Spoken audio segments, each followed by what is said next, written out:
Pay attention, coaches. You could actually get paid to help people.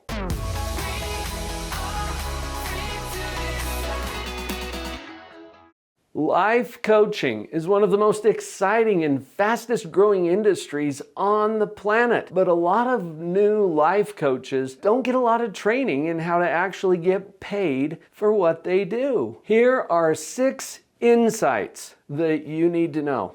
Insight number 1, coaches need coaches and mentors. Coaching can be a very solitary, solo kind of an experience. And I see a lot of life coaches trying to take it on all by themselves. The whole reason that coaching even exists as an industry is because it's almost impossible for us to read the label of the bottle that we're in. And being inside of our own mind gets us trapped in our own thinking. Coaches need coaches just like clients need coaches. Hire a coach. Hire someone who can mentor you and who can work you through some of your own head trash. I hire coaches. I'm a professional psychologist, and most of the coaches that I hire have more experience than I do in the coaching industry, even though I've got a PhD in clinical psychology. But being a professional psychologist does not make me immune to all of the head trash. In fact, it probably gives me some extra head trash from time to time, and I need my coaches to help me to see that and to find my way through it. I remember one of my mentors explaining it in this way. He said that everything we experience in our mind, it's kind of like it's projected on the inside of a box. And we're in there just kind of looking at all of the projections inside of this box. And there's instructions for getting out of your box, but they're printed on the outside of your box. That's why we need coaches.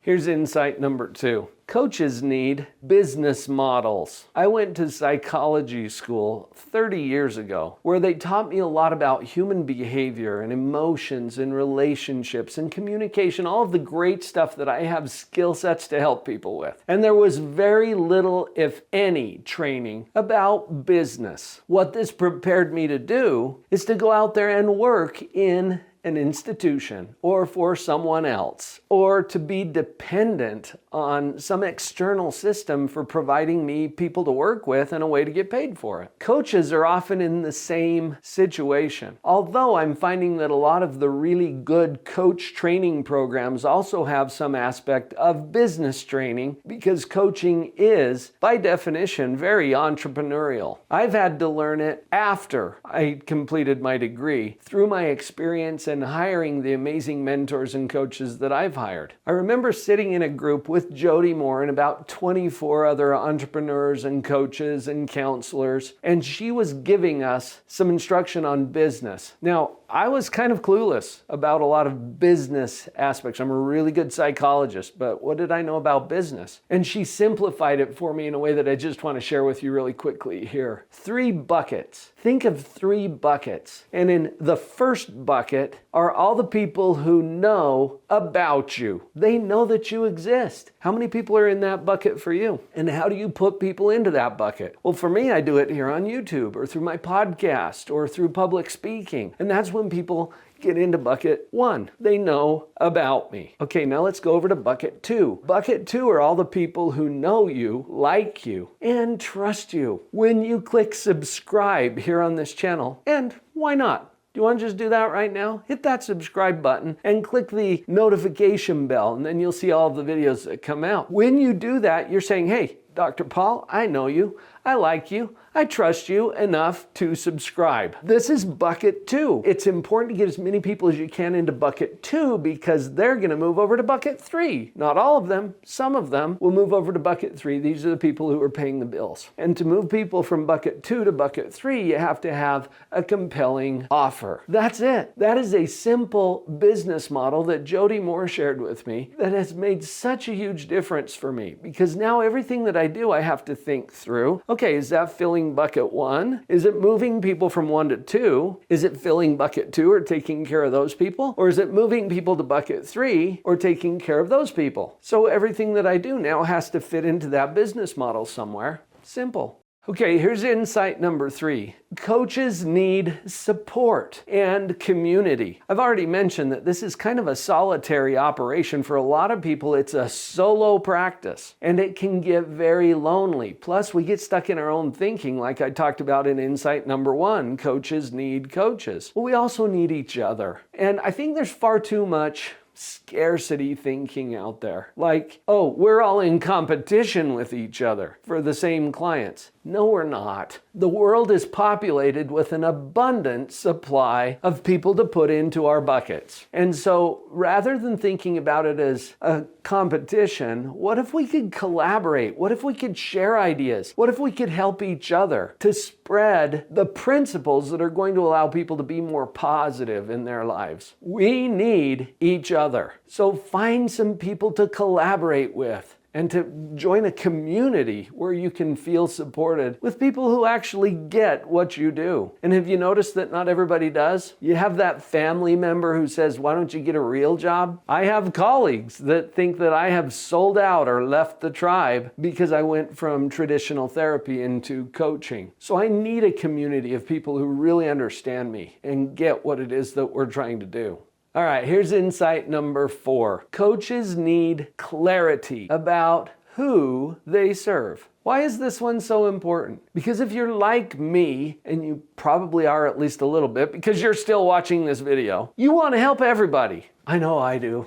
I'm like, yes, I just want to help people. And it seems so noble and generous to want to just help people. Could we be any more vague? Which people do you want to help? Notice, for example, with this video, the title is, Pay Attention, Coaches. You could actually get paid to help people. Can you tell I'm not speaking to parents, for example? You'll find a lot of videos here on my channel that are geared toward positive parenting. In fact, that's what the first several years of this channel was all about, to help parents specifically. This video is to help coaches. That's why you're watching this video. And people who are not in that category are going to see the title, or they're going to get into the content a little bit, and they'll be like, well, this isn't for me. In fact, I know I'm going to have people unsubscribing from my channel because, well, I wanted a video about this or that. Okay, that's fine. But here's why it's so important to get clear about who you serve. It helps you to clarify your marketing messages. And as coaches or therapists or helping professionals, that's not in our mindset typically. We're all about the processes that help people to improve their lives and their relationships and their mental health and their thinking and their businesses, right? That's what our skill set is, but we don't often think about the clarity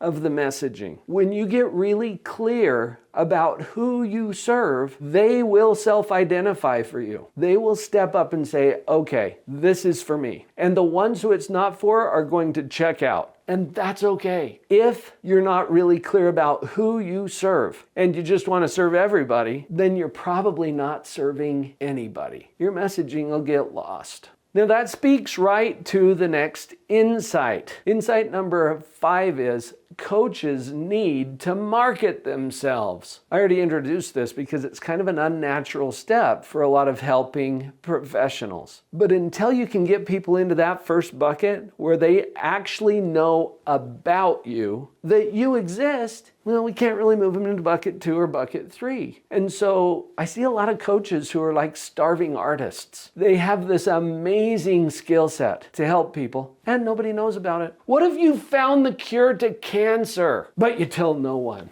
Right? I think there's a line from The Grinch, you know, the one starring Jim Carrey, where he says, solve world hunger, tell no one. Really? Is that where we're going to be as coaches? We need to learn how to market ourselves because that's the only way the people who need you are going to find you or even know about you. Remember, I set this all up with, you can actually get paid to help people, but the people that you're going to help have to be able to find you first. That's what marketing is all about. And then you can probably guess what insight number 6 is. Coaches need to learn how to sell. This is a whole new skill set, but it plays right into what you already understand about human behavior and how the mind works. It's not that big of a gap, but it is a specialized skill set that you can develop and you can practice. I remember feeling squeamish about sales. And I used to actually lump marketing and sales into the same category. Marketing and sales, sales and marketing. I thought it was all the same thing. It's not. Marketing is letting people know that you're there. Sales is opening the door to your service. It's welcoming them in to a space where they can get what they are truly looking for. When we look at it that way, it becomes a lot more appealing to start doing it more effectively. It's the sales that moves people from bucket 2 that we talked about earlier into bucket 3, where they're actually paying the bills. And you're doing them a favor too, because they don't want to keep their money. They want to trade their money for what they really want, a solution to their problem or an improvement in their lives or their relationships. That's what sales is all about. I hope you found these 6 insights to be helpful. If you're ready to take the next step and just see where you are in that process, I've got a quiz for you. Go to drpauljenkins.com/practitioner quiz. When you take this quiz, you'll get a quick little summary of where you are in the process of actually getting paid to do what you already love to do.